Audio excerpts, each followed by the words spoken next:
Ko kun san dalilin da ya sa Ali Nuhu ya nace Shamsuddin ɗan iya sai ya auri yarsa wato Fatima? Kada ku manta ku danna mana subscribing, kana ku yi mana liking, sannan ku danna alamar ƙararrawa. Kamar yadda da yawa mutane suke ta zance akan dacewar auren Shamsuddin ɗan iya da Fatima Ali Nuhu, duk da an daɗe ana wannan zance, da yawan mutane suna cewa ai ya dace, saboda duba da yadda yake babban yaron Ali Nuhu a wannan lokaci. Jin da Ali Nuhu yake da Ramadan boot bai kai jin da yake yi da Shamsuddin ɗan iya ba, duk da wasu mutane suna ganin akwai wata alaƙa mai ƙarfi tsakanin Shamsuddin ɗan iya da sarki Ali Nuhu.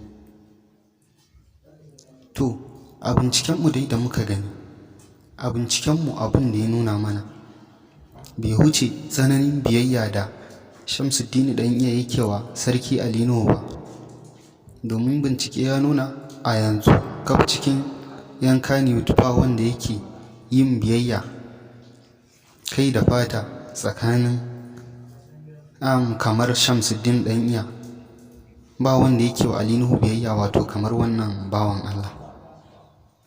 To shine da yawan mutane suke ganin ya dace ya auri yarsa, duk da dai labari bai iske mu akwai soyayya tsakaninsu ba, kuma da yawan mutane su kuma suna cewa wai ai Ali Nuhu ya ce sai ya auri Fatima Ali Nuhu sakamakon wasu dalilai.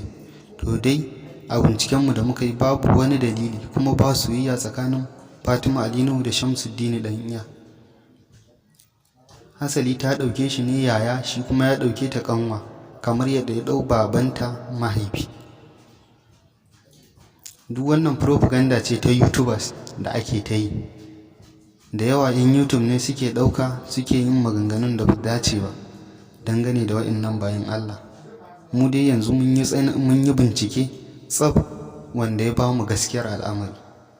Kada ka manta da yi mana subscribing, kana da danna mana alamar ƙararrawa. Mun gode.